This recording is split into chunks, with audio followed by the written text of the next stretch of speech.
This is Joe Wong. Welcome to the Trap Set. During the age of social distancing, we're recording remotely and releasing new episodes every day.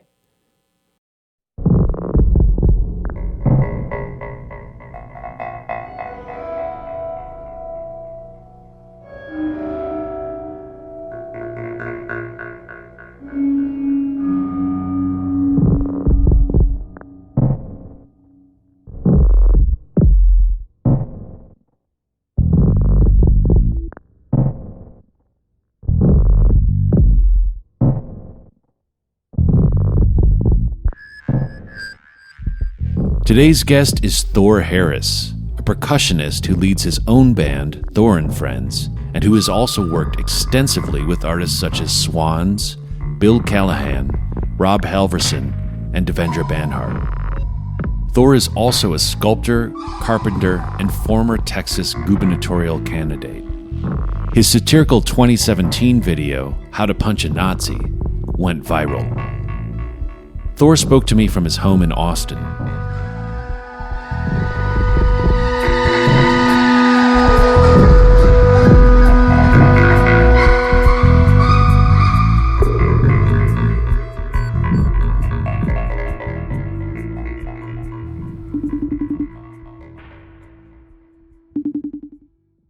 Hi, Joe. Hi, Thor. How are you? I'm well. How are you? Doing pretty well. What are you up to today? I'm doing some woodwork for a friend's house. I'm building some cool outdoor light fixtures for her. I do a lot of that. Like, I'm a plumber and a carpenter and house fixing kind of stuff, as well as music. That's awesome. I can't do any of that kind of stuff. I can fix computers, but as far as that's fixing awesome. a house, I'm not very good at it.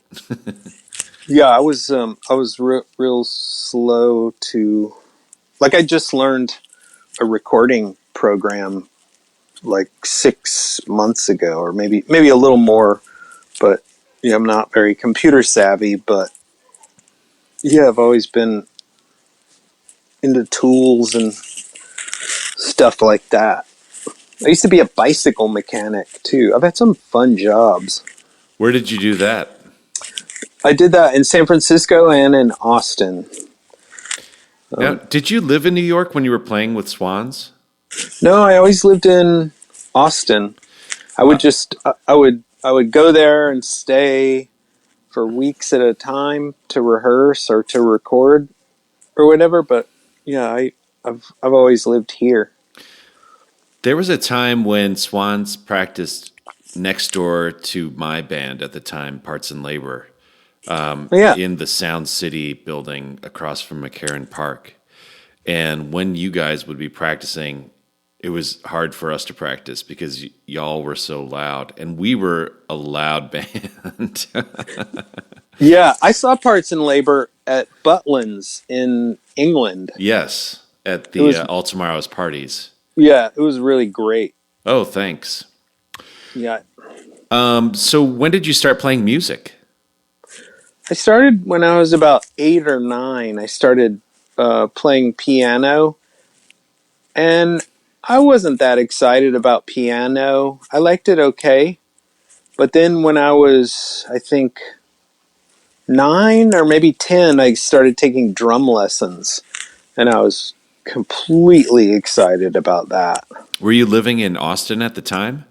No, I was living down near Galveston, so it's a little town right on the Gulf of Mexico. Just it's called La Porte, the town that I'm from. Were your parents musicians? No, my grandmother was a good piano player, but neither of my parents were musicians. What were they doing when you were growing up? My dad was a mechanical engineer, which is where I get all of that, tool.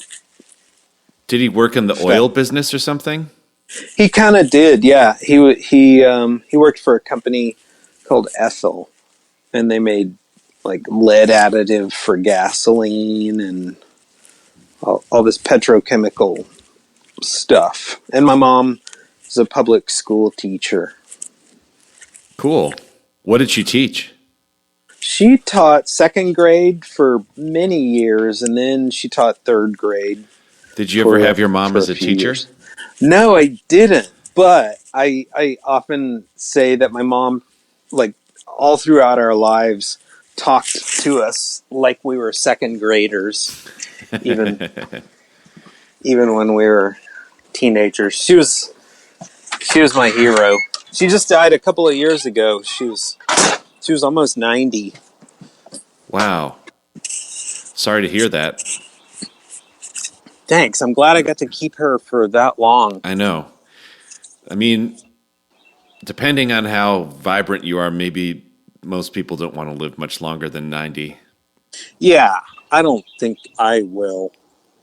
I'm sometimes on the fence about it now, but About going on now? no, yeah, just about living and the idea of like like an afterlife. No, I'm really I'll be totally satisfied when this one's over. I don't need another one. You don't want to keep going on and on? I don't. I think I used to, Yeah. but I've gotten to do a lot of the things I wanted to do. I mean, I don't.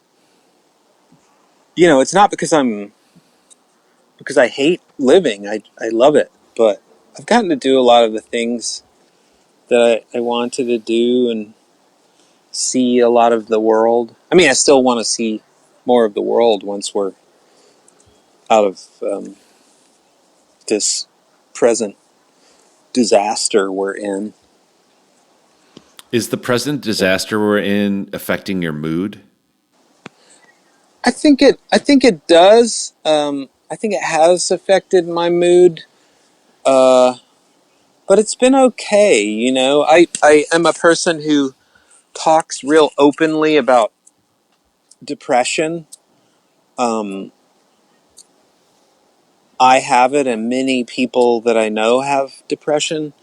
But my situation here, having the ability to record at home and send recordings all over the world so I have that ability, and I can still work because uh, I just built a door for another friend of mine, and you can still do a lot of construction related stuff without you can work by yourself. So I do miss being out in the world altogether, but so yes, in short, it certainly has affected my mood, but my mood has been tolerable. Some people I've spoken to express a sense of relief that they can Yeah, there's a not lot. feel like they have to engage in the rat race. Yeah, there's a lot to like about this particular apocalypse.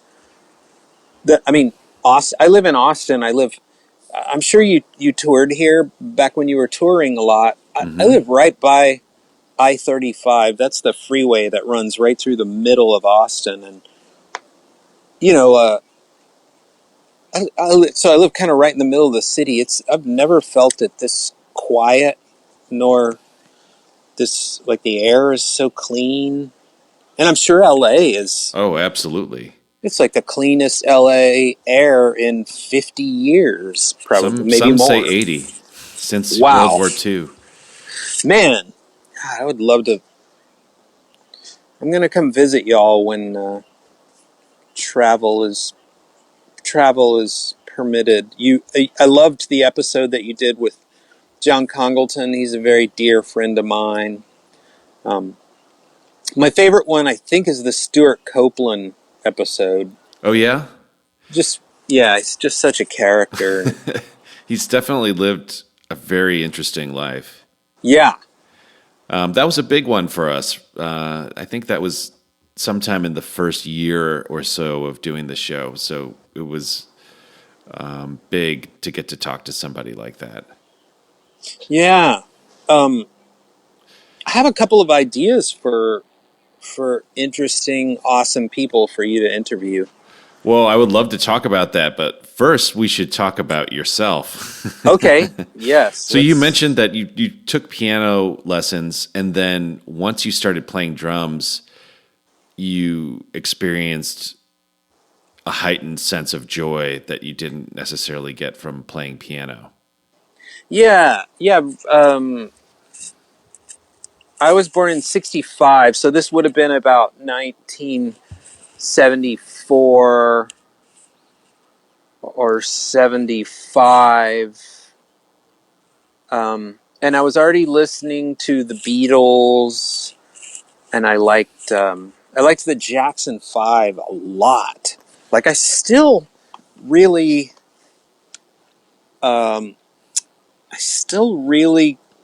consider funk and soul like the music that I grew up with, because I was into a lot of, more so than rock and roll.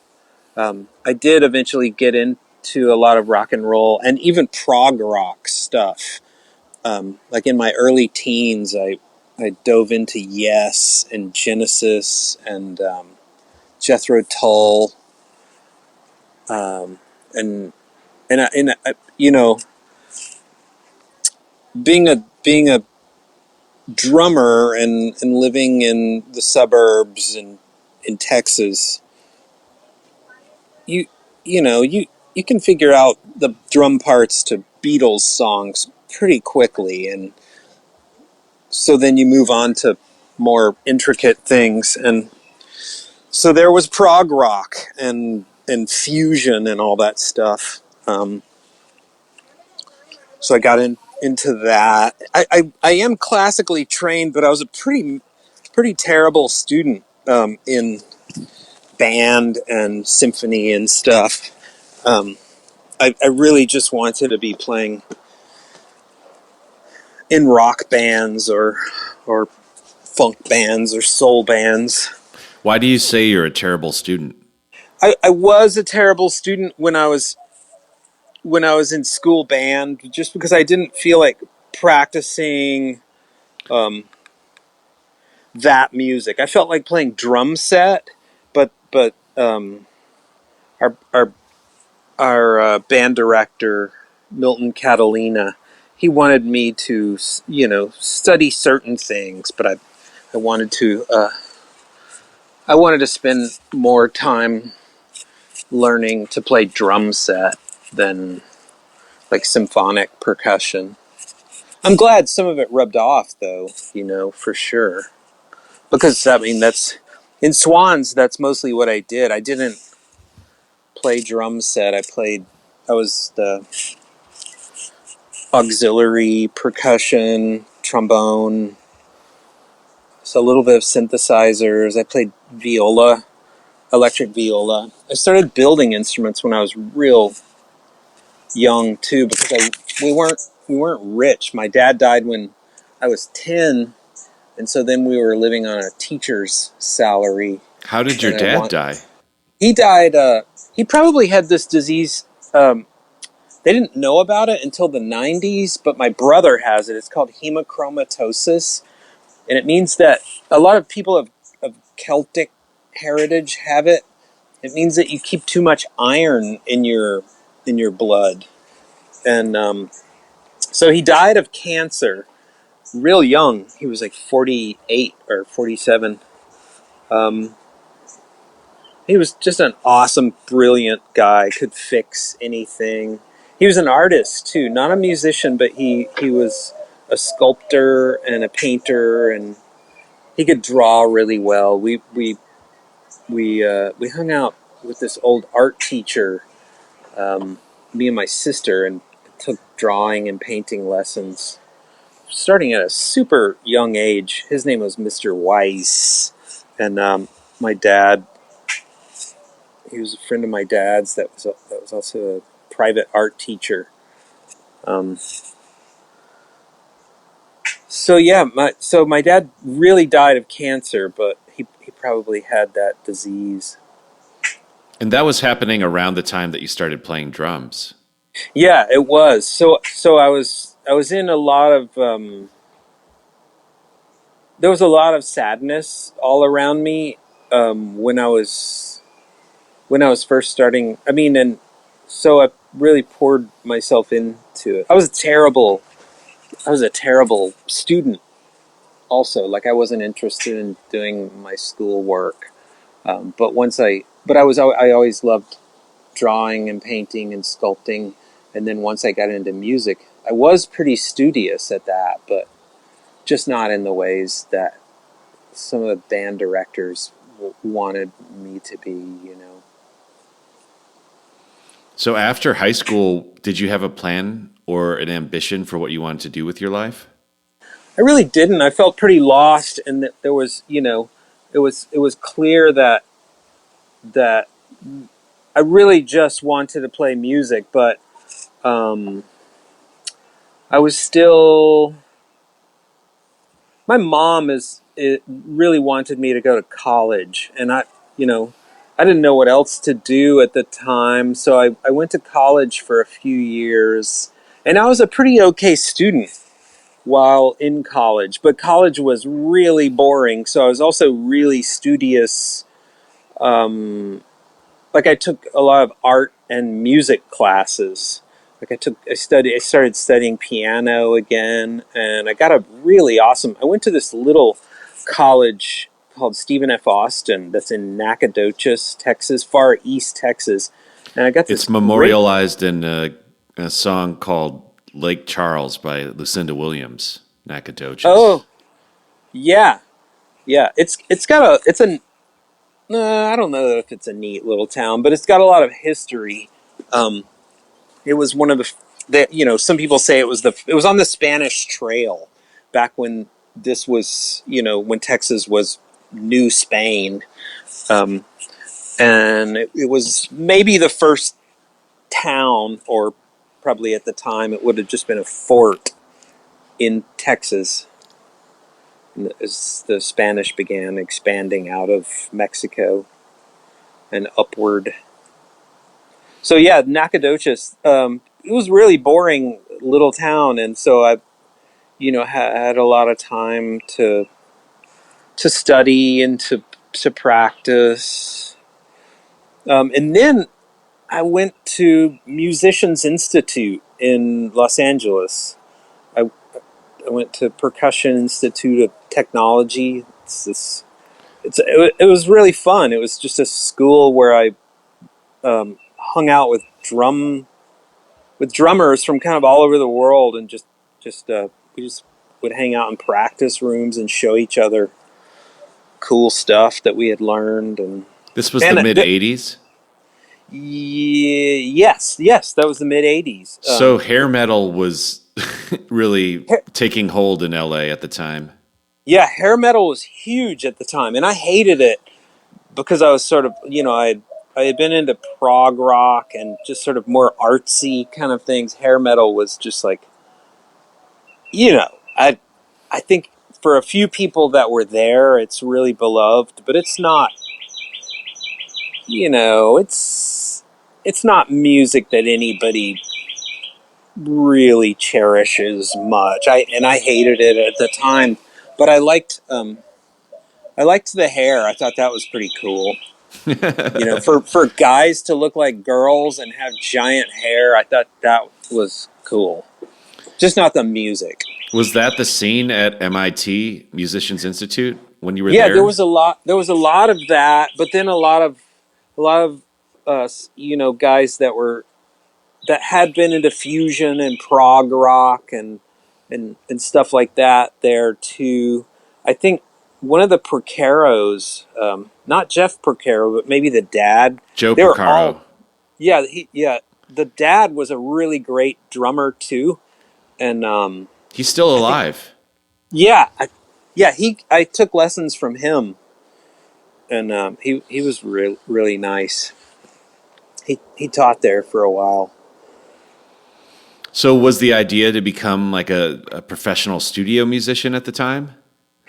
I guess I probably had fantasies of that. I still thought, oh, this, I don't know. I probably had some self doubt, and yes, that's absolutely what I wanted to have happen.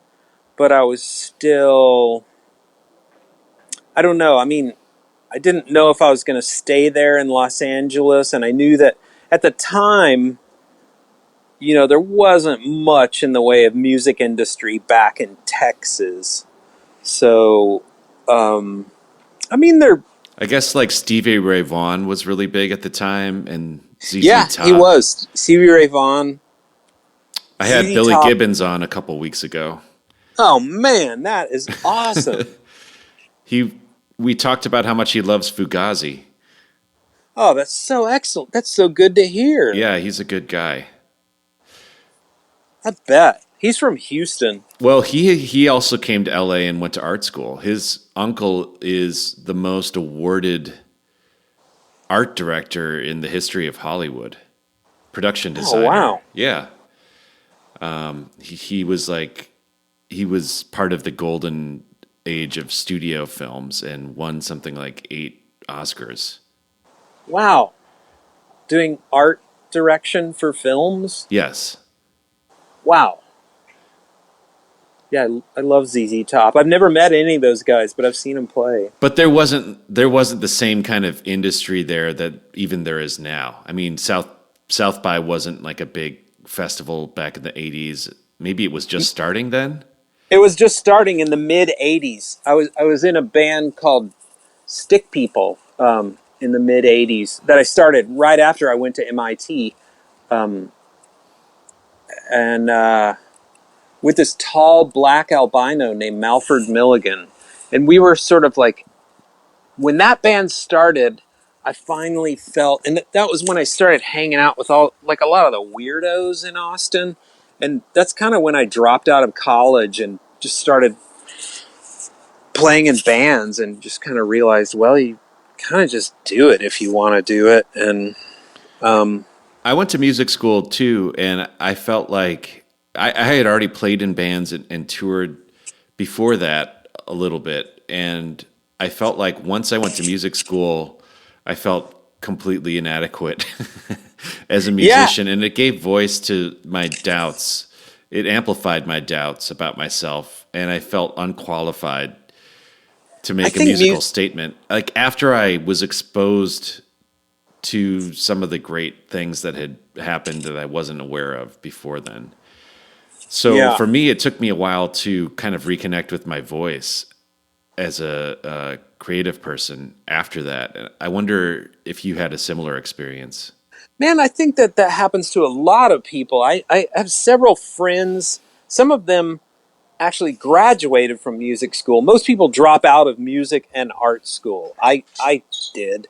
But I even have some that graduated from music school, and I think you do after you get out of that academic environment. I think you do have to like sort of rediscover yourself and what you want to do after that kind of bludgeoning.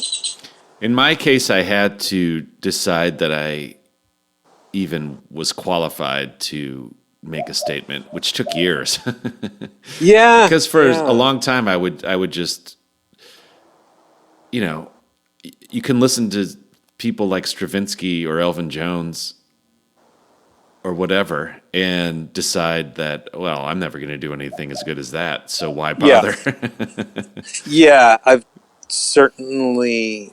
Yeah, that's sort of part of fandom for me. Is like it's one stage of it. Is like, God, this is so good. I could never do anything this good. But that's not the idea. That's like the realization that I've come to is you're not supposed to do something that good. You're supposed to do whatever it is you're uniquely qualified to do. And there's so many. Yeah, like and there's so many so many different musicians that I love that were trying to do what this other guy was doing, but they sort of failed at it and gave themselves a completely unique voice in the process of failing at being this other guy that they, Yeah. I think it's fail at. harder to fail into uniqueness now because there's so much information out there that if you wanted to learn how to do something exactly how someone else did it, you can go onto YouTube and figure it out. Yeah. Fela Kuti he really wanted to be James Brown. Right. He also went to the reason why he was in England is for medical school. He was going to be a doctor. That's what his family wanted him to do. Yeah. Wow. Well, I mean, I guess he's one of a very few amount of people that puts out the volume of energy that James Brown put out on stage. Yeah. I never saw him live, nor did I see James Brown, but I've certainly watched a lot of video, and I've seen several of his sons live. Yeah. I've seen Femi, great. who was great. What factored into the decision to move back to Texas? I just felt like when I was finished with school in Hollywood, I didn't really know. I wanted to stay there, and like that was the first time coming from Texas. I loved being in Hollywood, like seeing completely insane people walking the streets. That was so interesting to and eye-opening to me. But I've kind of felt this pressure. I guess I was 20, and I thought that I was supposed to finish college. I guess because it was a thing that I had started. So I came back. My grades were pretty good, so at that point I did get into UT, which is the enormous university in Austin, and so I started taking art and music classes and some just regular basic classes in Austin. That was 85, and I was real bored and sad, and then I got this job at a place called Thundercloud, which is just a sandwich shop. But they hire all the weirdos, and they always have. They hire, like, back then it was just like being a kid with long hair, like a dude with long hair was weirdo enough. But now, like, if you go, it's still around, and like all the people who work there have pierced faces and tattoos all over, and it's just a really cool environment. And so I just started meeting really smart, interesting people. And then Craig and I, my old friend from Nacogdoches, his name's Craig Ross, but he's not the guy that plays with Lenny Kravitz, whose name is also Craig Ross. We started that band Stick People, and that lasted like 4 years and was really fun and amazing. To tour around America. We didn't tour in Europe, but to tour around America and be a sort of, we didn't have that many fans, but musicians really liked us, and music industry people liked us. They didn't really know how to market us, but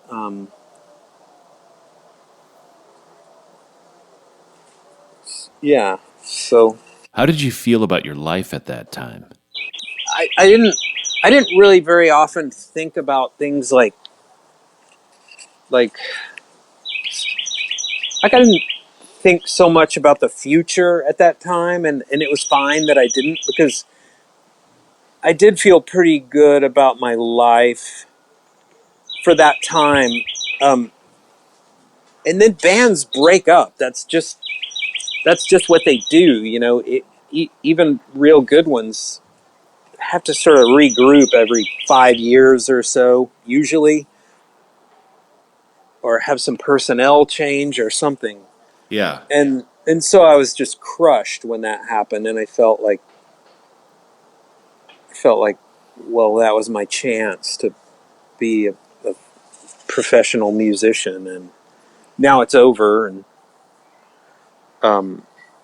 so I went into like my first really horrible, deep, dark depression. I think I was 27 at the time. And Had it manifested at all before that?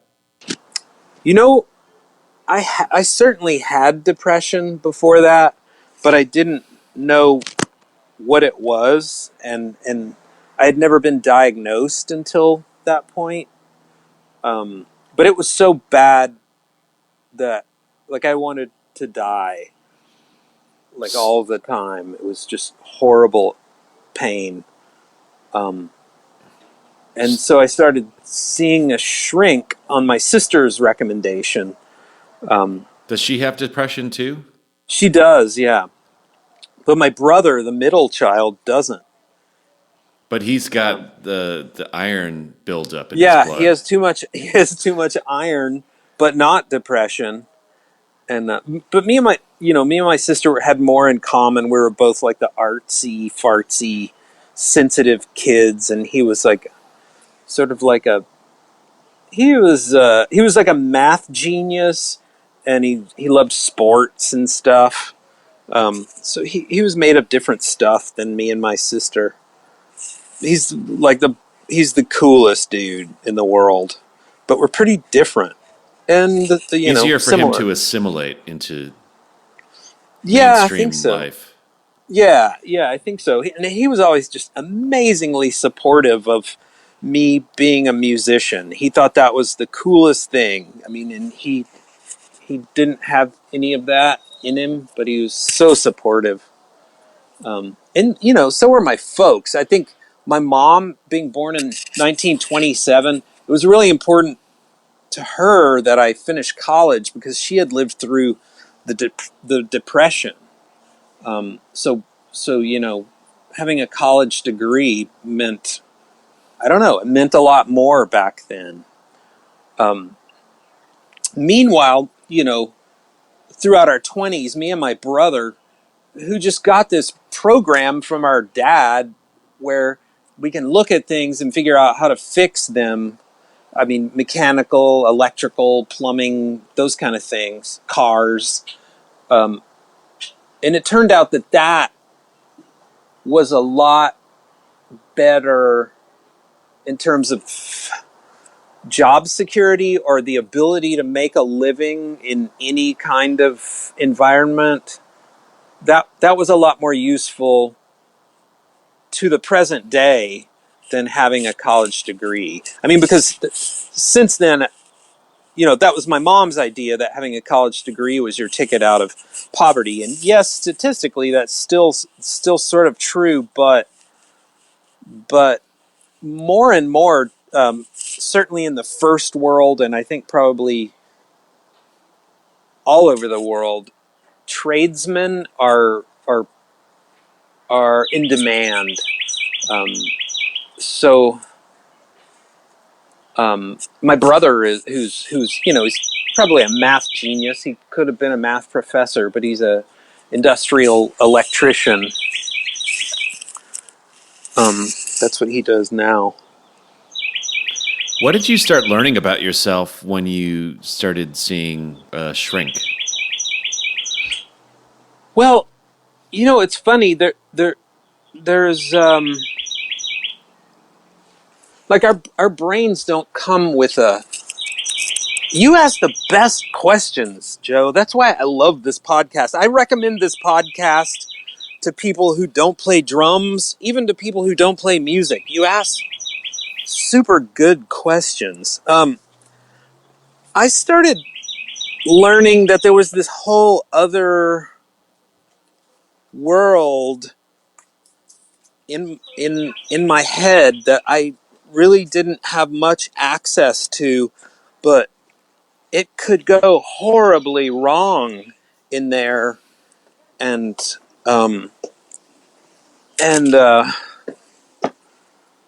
it could just all like turn really horrible.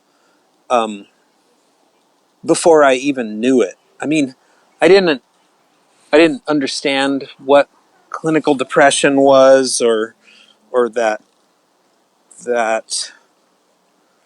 thought my brain was just like a locked away thing that just would work perfectly throughout my whole life, and never needed a tune up or any. I was just blissfully ignorant of the horrors that lived within my skull. Although I certainly had felt a lot of my unstable brain chemistry throughout my life. I can certainly think of huge swaths of time that I would now call depressive episodes, but at the time, I don't know. I just thought that the world was a bleak place, so why wouldn't I feel terrible for a year or a year and a half? You mentioned John Congleton earlier. He and I were talking about this same thing, and something that he said that stuck with me is what your depressive mind tells you isn't untrue. All that stuff is true, but it doesn't have to. I mean, the thing is, it doesn't have to be your sole focus. The world is a bleak place. It's also a beautiful place, Yeah. And when you get depressed, the bleakness overshadows the beauty. Yeah, exactly. Yeah, I think depression is a kind of mental illness that, I mean, I call myself insane a lot, but yeah, I think it is a kind of mental illness that is like, it's like being, just focused on what is horrible and unfair about this world, which... There's a lot to focus on then. Yeah, there certainly is, and especially these in the Trump era. There's plenty to focus on. I mean, I have a theory that people that are artistically minded tend to also, because I think it's really useful for an artist to have a heightened sense of empathy. Yeah. And maybe that empathy opens the door to depression, or perhaps depression opens the door to that heightened sense of empathy. Yeah, I think so too. When I didn't learn about Buddy Bolden until just like a year ago or something, and Buddy Bolden, he's I think he was a cornet player in New Orleans who really took like maybe one of the first steps in inventing jazz. But within a few years, he was insane enough that he was kicked out of his own band. And then within a few years after that, he was dead. I think he died in a mental institution. And then, Syd Barrett famously got just too insane to work in Pink Floyd anymore. And if we're talking about only only Texas people, there's Rocky Erickson and Daniel Johnston. Yeah. But yeah, I mean, and there's lots of people like that. But then there's also people that are not depressive that are also making incredible work. Yeah. So I think that myth of the tortured artist is a little bit dangerous because it becomes like sexier through mythologizing it, and it's not necessarily true, and it's not necessarily a requirement. No, and another thing that I think a lot of artists are afraid of is like I think a lot of young artists who are just realizing that they have depression are afraid of treating it or taking meds for it because they think they won't be creative anymore. Man, I've been treated for depression more than half of my life, and the second half of my life, creativity has come so much easier, and it's been so much more successful the second half of my life. I mean, I feel like depression is part of what kept me from thinking that I could be a musician with my life. So what are some of the tools that you developed through getting treatment that have helped you? Well, without knowing that I had depression, I started lifting weights and running a lot when I was in high school, just because I was working construction, and I heard that girls liked dudes with muscles, and so I just started doing that for whatever reason, and it totally changed my brain chemistry. I was about 15 when I started doing that, and it was like the first time in my life that I felt like I actually had energy, and I like this anxiety and fear sort of lifted in me. So I still employ tons of rigorous exercise, which has been a little bit hard to get during this quarantine. But I'm, riding bikes a lot and doing what I can. But I also have been to talk therapy a lot. I'm not in talk therapy right now, other than with my sweet, smart, sensitive friends that I'm in perpetual talk therapy with. But I also I've taken meds since that breakdown that I had when I was 27.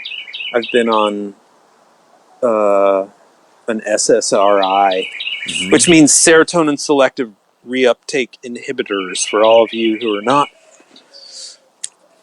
not acquainted with the world of psychotropic medications. And tons of my friends are on those too. For the first couple of years that I needed those drugs to keep from killing myself, I felt a little bit ashamed of them. And then I wrote a little, like I was like, oh, man, that was not working for me to feel ashamed of a huge part of what I was. And so then I was like a gay kid coming out of the closet. I became very outspoken about it. And I made a little graphic novel about it that's called An Ocean of Despair, which we still, we sold it at the Swans merch booth. I still get it reprinted when they run out. There's a lot of copies of it out there in the world. And then this thing called the Mental Health Channel, these people called me up because a friend of a friend had my graphic novel, and this was while Swans were touring just all the time, all over the world.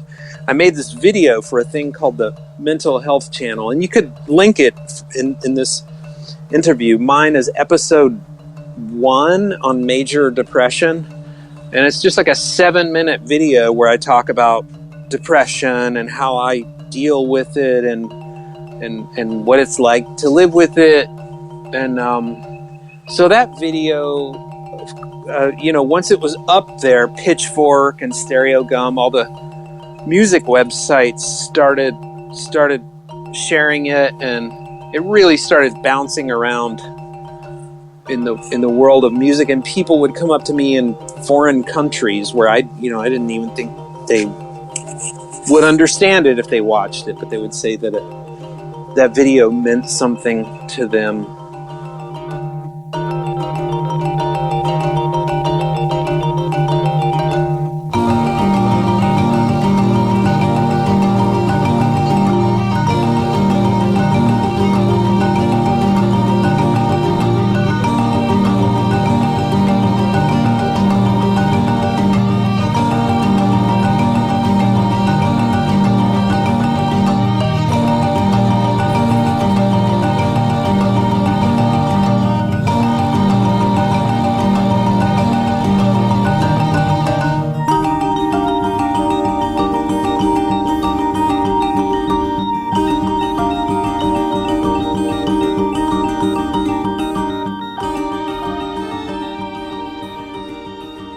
So when I started to come out of that first horrible depression,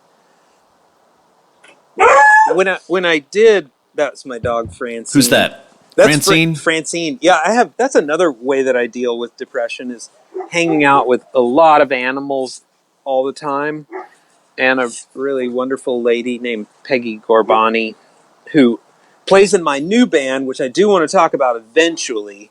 Yeah. But in the '90s, what happened was like that band Stick People. There was a lot of that was like the first band where I was in the band, and there was somewhat of a leader. It was this guy. It was my friend Craig, but we all of our ideas went into it, and it was real democratic process of making music. But after I went through that hellish depression, I felt like I could more easily, and I didn't have so much ego. And I think a lot of it was because I was a lot less emotionally fragile. Like once I had sort of come to terms with my depression, I didn't, I realized that life was longer and that no single band that I was playing with nor piece of music, I didn't, I was a lot less of an egotistical asshole about I don't know, in my approach to music. I had become It sounds like music was fulfilling a different role in your life at that point, too. Like you were no longer looking to it to be the be-all, end-all, to solve your problems. Yeah. I think you're probably right. Yeah, but yeah, I don't know, and it still changes, like what I get out of music and what I put into it. It's still always changing. But I sort of feel like it's better now than ever. Um, um, but I did get good at. Well, several things happened. I got really brave at telling people, my heroes, that I wanted to play with them or offering my services. So I wrote a letter. That's how I started playing with Bill Callahan. That's how I started playing with Swans, Amanda Palmer, just by writing these people letters. And I knew that I was a good player and was, even though I have this mood disorder, I'm a pretty rock solid, stable force on the road. I've always been straight edge, so I'm not like I don't know. I was good at touring, and and I Diligent at the routine of it. yeah, and I had a good work ethic. I was always one of the guys loading and driving and doing all the nuts and bolts of touring. So you just wrote Bill Callahan a letter? Is that the first person you wrote a letter to? No, Swans were the first people that I wrote. I wrote them a postcard, and I didn't know them at all. And then they were, Michael. They came to town on the final Swans tour in the mid '90s when they decided to stop being a band. And then, so when Michael started his next band, Angels of Light, he called me to play on that stuff because when they came to Austin, I met them and just talked to them, and they remembered having gotten my postcard. And then I knew that Bill Callahan had moved to Austin, and there was this realtor that hung out at a bar that I liked to go to, and I wrote Bill a letter on a napkin and gave it to this realtor. It was the realtor that had helped Bill buy his first house in Austin. And so then I met him. We became friends. What did you write on the napkin? I can't remember. I think I wrote. Hi, my name is Thor. Welcome to Austin. I've lived here for a pretty long time. I played in Swans and with Lisa Germano, and I think I mentioned a couple of the bands and then I said something like, "If you ever need my services, don't hesitate to call." And then I wrote my phone number on it, and and he called. Do you drink alcohol? Just a little bit, not much. And I've never had like substance. I don't get addicted to stuff. And I never drink to get drunk. That even when I was a teenager, that didn't feel good to me. Mm-hmm. Probably because of my depressive nature, it didn't feel good to do depressants a lot. It just, and I know that, like, when I try to understand what addiction must be like, I try to imagine, like, so when my brain feels terrible, it feels like anxiety and just anxiety and just inability to see past all of the horrible, oppressive, negative things that there are to focus on in this world. But like, if there was a drug that would instantly get me out of that, I would absolutely have become an addict. But alcohol didn't work. Weed didn't work. I did like acid and hallucinogens the few times that I did them, but what one of my shrinks told me is the trouble with doing acid is, and other of the psychedelics, is that those drugs really boost your serotonin levels, and then when your brain figures out that you have way too much serotonin, it will turn down those levels. But because you have an inclination for depression, it might turn them down way too much. Mm-hmm. So I would kind of get these acid hangovers where I might be in a depression for a week following an acid adventure. During that period, did you just want to stay in bed all day, or how would it affect your life? Mine didn't really feel like that. Mine was more characterized by like anxiety, and I was just afraid to be around people. And I would sort of, like, there were a lot of sort of sensory kind of weirdnesses. Like, I don't know, I wouldn't process time right. It would feel like time was moving much slower than it actually was. And there was a little bit of like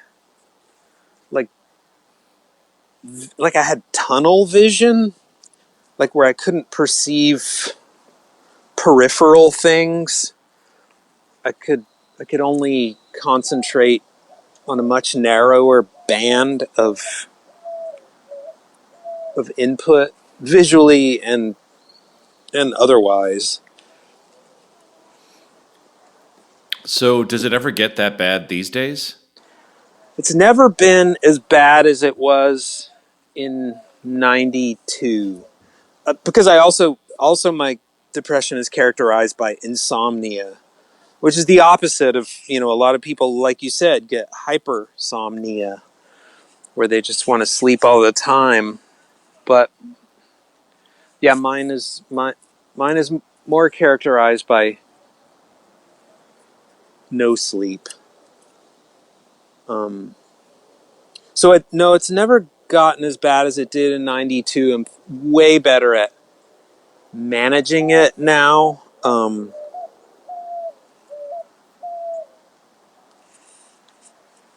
And yeah.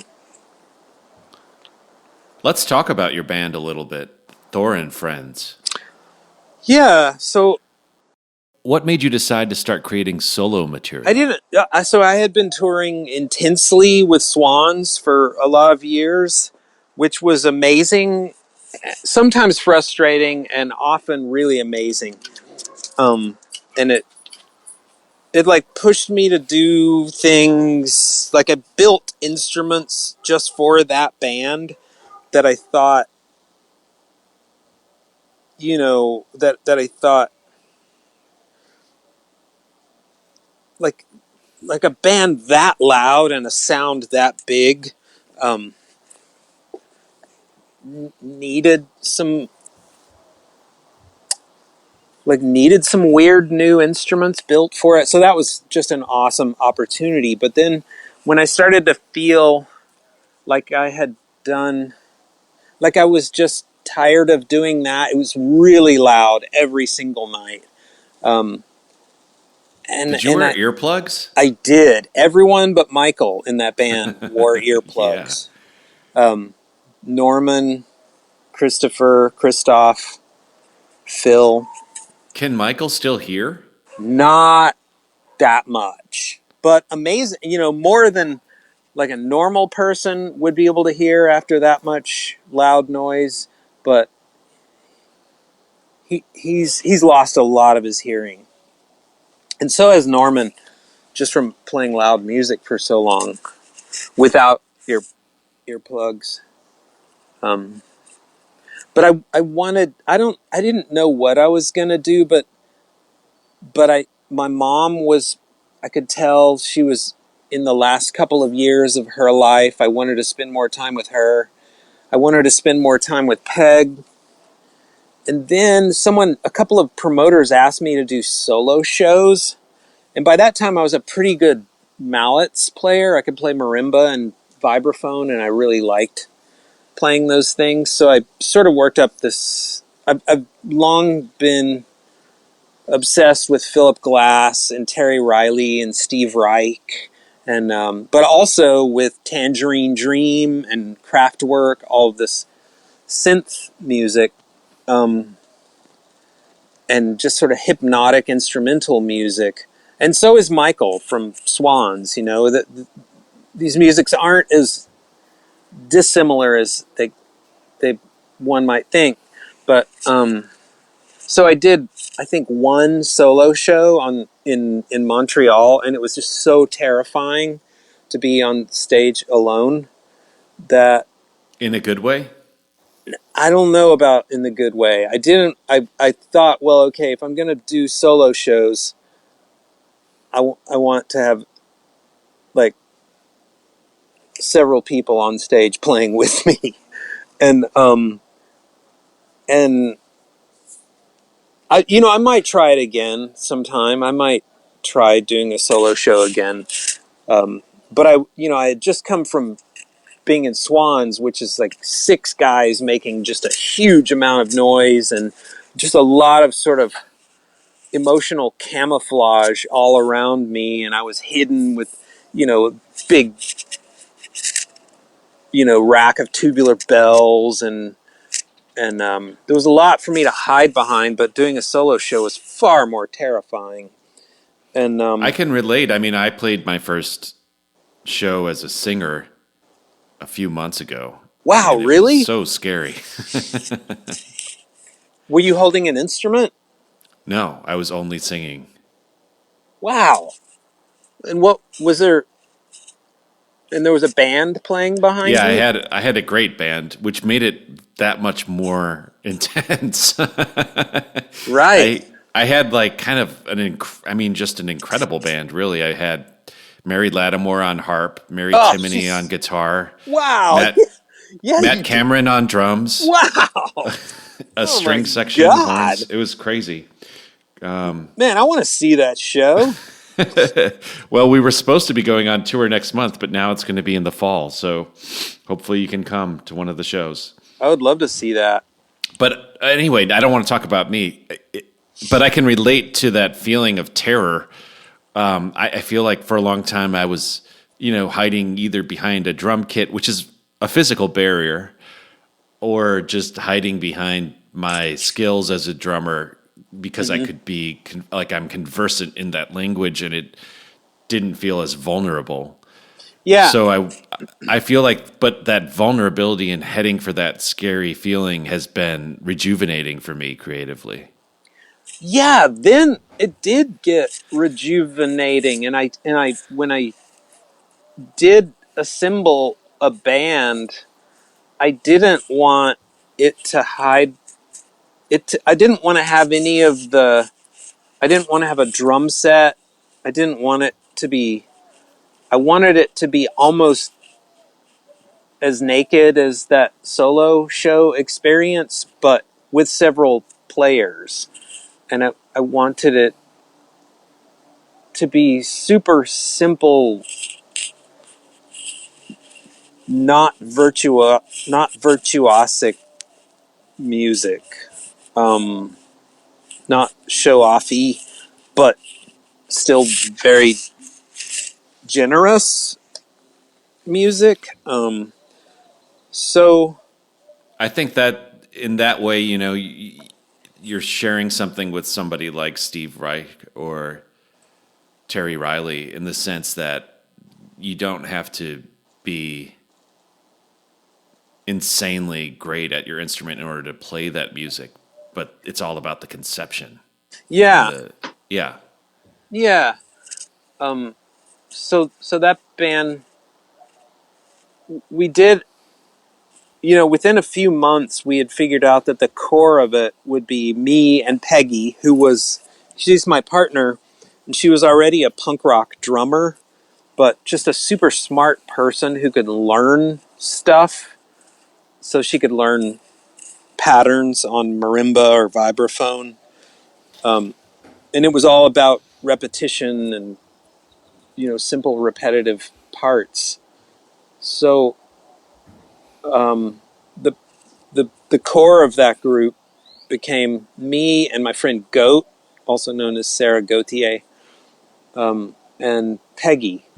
And then we would have just infinite numbers of revolving members, so that sometimes when we played, like in New York or in Austin, there might be, you know, 19 people on stage, but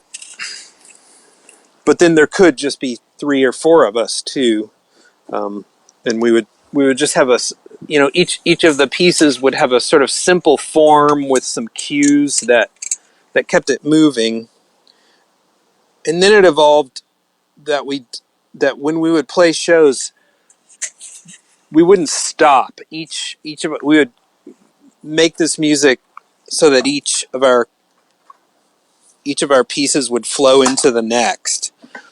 So it would be like an hour long set with no breaks, which felt really great too, because it doesn't ask the audience to respond every, you know, 5 minutes or something. It just, for that kind of music, it really allowed the trance to take hold, and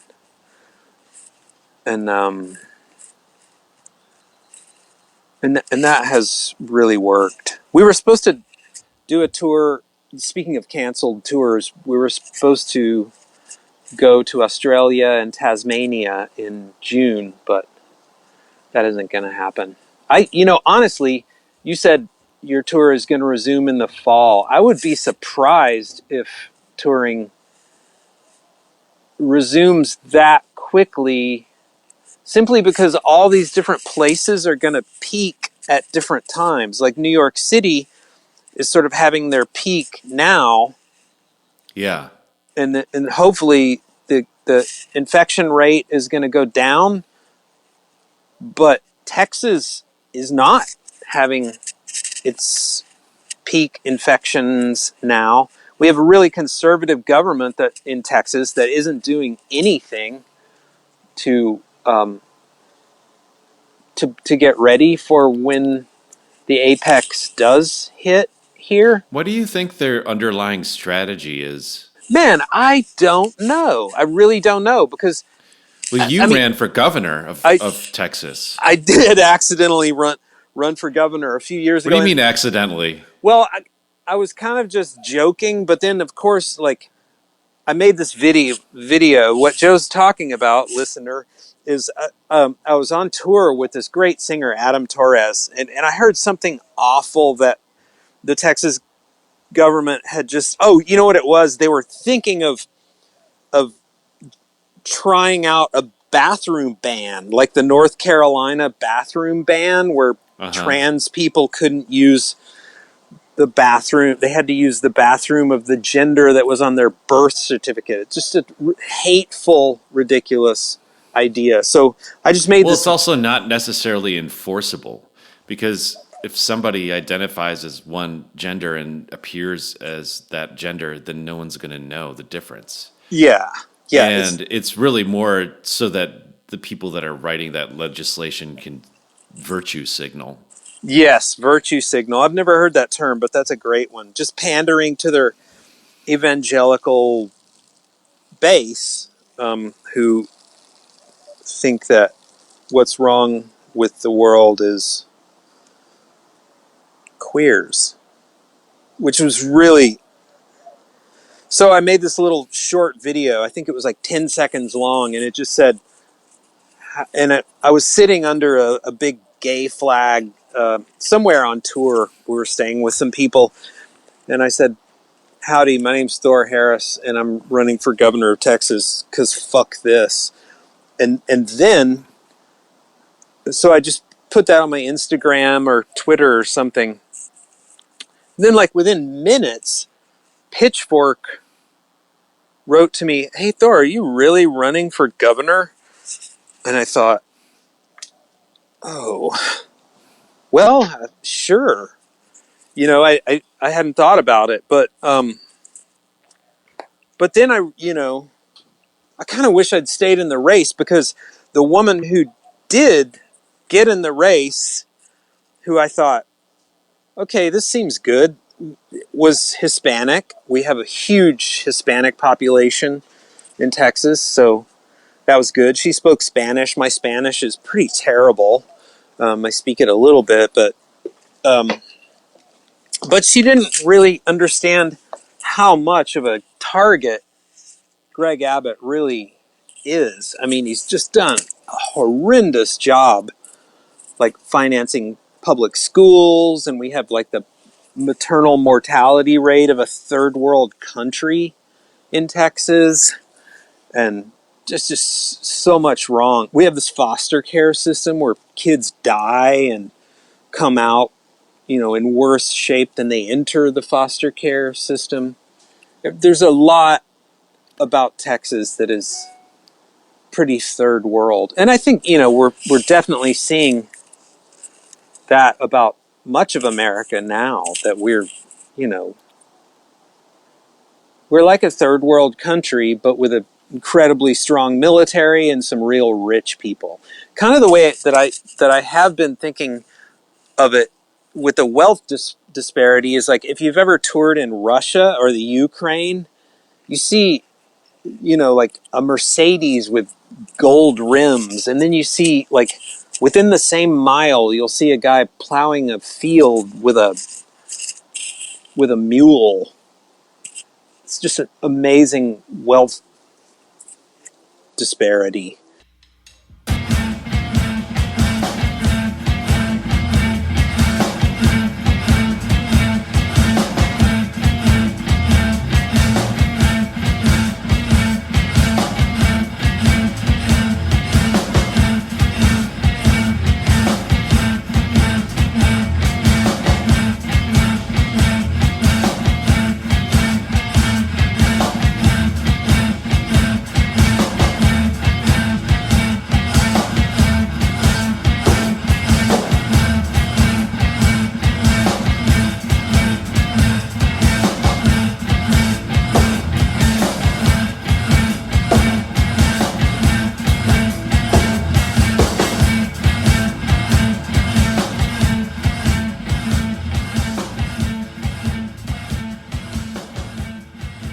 I don't know why we keep losing elections. I mean, I do think the DNC... I'm a huge Bernie fan. Like, like most of the people that I know, but he's not going to be our candidate. I know. So it's a bummer. I'll vote for Joe I don't Biden. know. I will too. I don't really know many people that are enthusiastic Joe Biden fans. I don't either. No, But on the other hand, I mean, part of me thinks that the fact that Bernie couldn't win over the DNC means that it would have been even harder for him to get anything done with the Republicans in power. yeah. But who knows? I mean, I voted for him in the primaries. I also would have loved Elizabeth Warren, Yeah, she's great. to be honest. All right, but so this was around the time when you were making viral videos because you made another video called How to Punch a Nazi.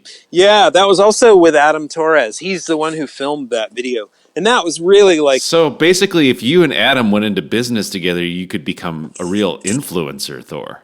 Yeah, I guess so. Yeah, that video got me kicked off of Twitter. I think that was before I accidentally ran for governor. I don't remember exactly what the order... I think, yeah, that was before. Because there was all these white power people taking to the streets right after Trump was elected. So bizarre. Do you think it would be constructive to punch those people in the face? I don't. I don't think we can punch our way out of this disaster.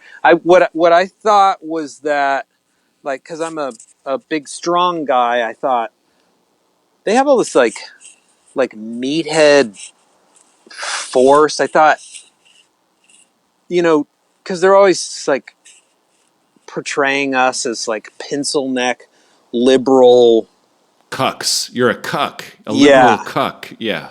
Yeah, so I wanted I wanted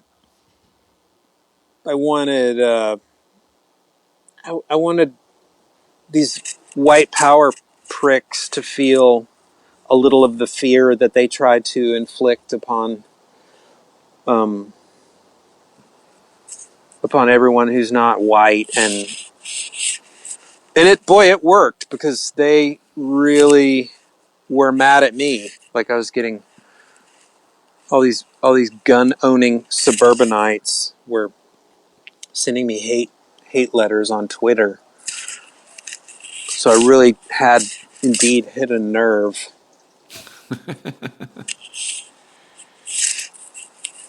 I think about this a lot, but you live in one of the most conservative states in some ways.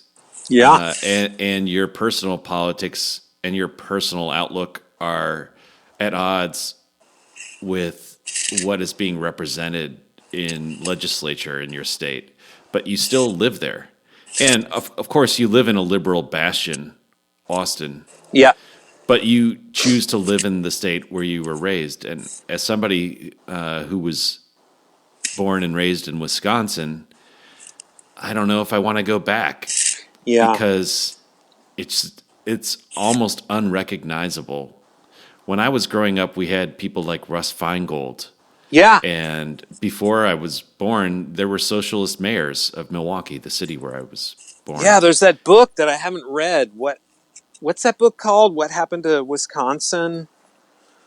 I don't know. There's a book about the political remaking of Wisconsin.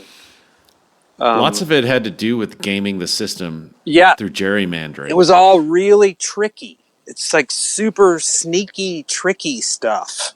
Well, just like what happened last week, where the governor, who was democratically elected, decided that it would be in the best interest of everybody if the election was postponed so that people could stay home. Yeah. And then during this pandemic. And then it went all the way to, I mean, this is a national problem, but it went all the way to the U.S. Supreme Court, who decided that there could be an election last week. So something like 10% of the people that voted last time were able to come out and vote this time. There was something like fewer than 10% of the polling stations were open in Milwaukee, I think. It was fewer. They had 5 polling stations in Milwaukee, which usually has like 85 or something. Yeah. So shameful. And there seems to be like, as you know, Lawrence Wright, he's this great writer that he's a native Texan, and he writes about politics. He writes about Texas politics. And there's been a lot of that kind of like a lot of that kind of tricky politics to get Texas the way it is in Republican control now. Yeah, I mean, yes, indeed. After the civil rights movement, there was a lot of, Southern racism that led people into the open arms of the fat white Republican politicians. But all now, all of the major metropolises vote Democrat in presidential elections in Texas, believe it or not. So it was the burbs, but the burbs are turning against Trump, supposedly, and the rural people still like him for some reason. I don't know.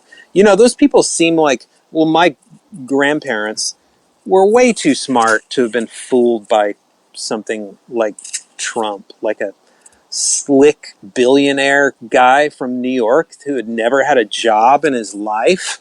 My parents wouldn't have, my grandparents, nor my parents. They were like, I do come from a bunch of white liberals, and I don't have Republican voters in my family. That's got to be really hard.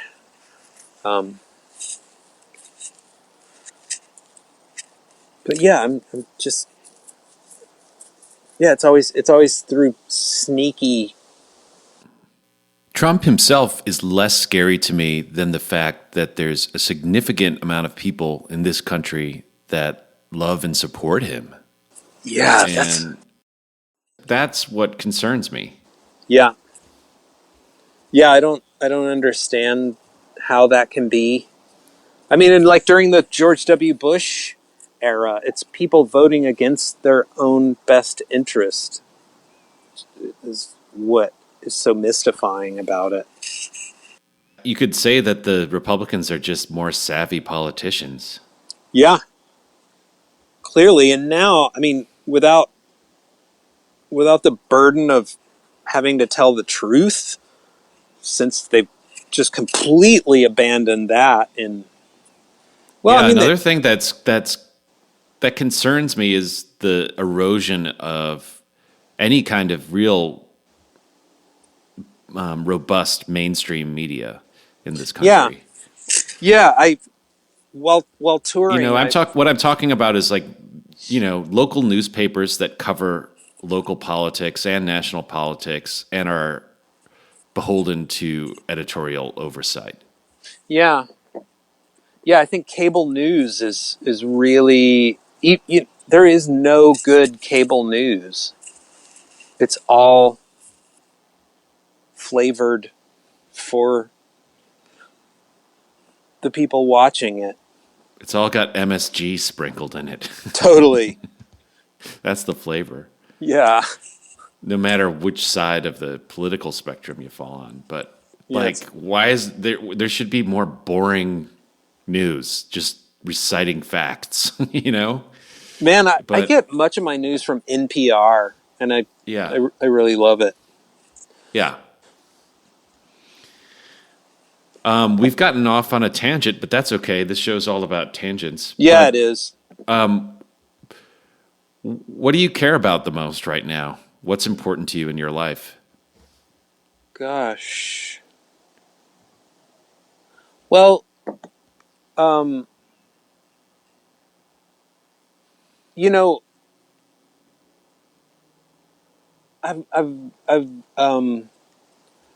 always cared about the beauty of the natural world all around us. And although, so if everything else, like if I agreed with the Republicans on everything else, the environmental stuff would be enough too. make me work against them. I just care a lot about helping my friends to feel okay in this world, and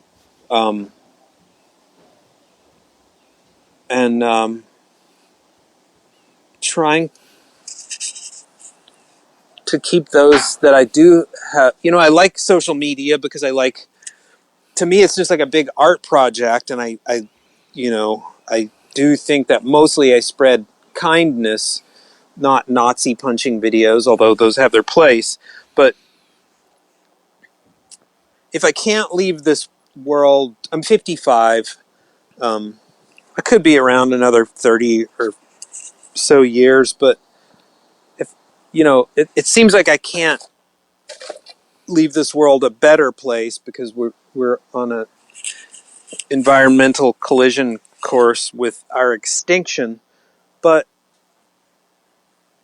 if I can show people that I come in contact with some kindness, and I think that kindness can come, like art and music has always meant so much to me. I think making art, although it does, in a time where many of the issues seem to be as urgent as they do now, I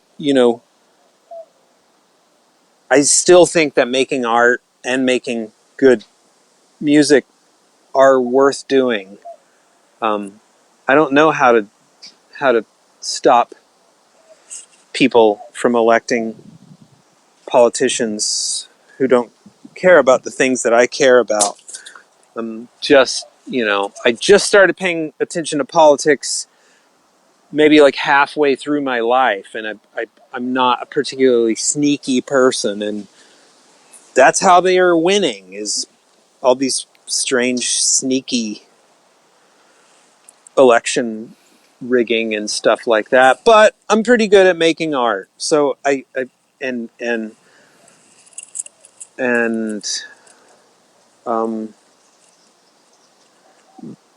think anyone who's, a thing about people with depression is that we become, since I've been living with depression, I think, become a more empathetic listener, even if the problem someone is having is not depression. So I don't know what I'm excited about being kind to animals and people and being in nature as much as I can. And I love playing the music that I'm playing now. Has your depression ever put a barrier between you and music? It kind of has, just in that when it's bad enough, I have that voice that I think a lot of people have, that when I hear myself playing, nothing sounds good. There's that voice of like, that isn't good. Why do that? No one wants to hear that. No one, there's nothing special about you. No one wants to hear what you're doing. And in those times, because for me, that's not all the time. It's often enough, but that's the time when I practice and just try to make my clarinet playing sound a little less horrible, and I can still, I can try to be better at meditating and try to be better at playing scales on some instrument that I barely play. That's a thing that I've done in the last 30 years that I didn't do my first 25 years, is I thought that I was a drummer, and that's just what I was. And you said you just did your first singing gig. I think that's amazing that you're obviously this real accomplished drummer, so you're pushing yourself into this new world where you don't feel so confident. I mean, that's so rewarding, and just gets you into a new position where you can think about music in a different way. Yeah, for me, it renewed my joy. It made it in some ways, I was feeling something similar to what I felt the first time I played a show when I was 14. Yeah. Wow, you were in Wisconsin when you did that, huh? In what town? I love that town. Yeah, the first show I ever played was in this weird basement banquet hall of a motel where people would go get rooms by the hour to do whatever people do in an hourly room, you know? Yeah. It's not there anymore. But that was where I played my first show. And it's funny because I was so excited and I built it up in my mind for months or however long it was before I played it. And that same kind of anticipation came back when I was singing for the first time. Wow. Yeah. Yeah. Yeah, being a little terrified is I think it's so healthy to be a little bit terrified. Yeah. And to always kind of, push yourself a little bit beyond where you're comfortable. Yeah. Well, Thor, thank you so much for being on the show. Such a pleasure.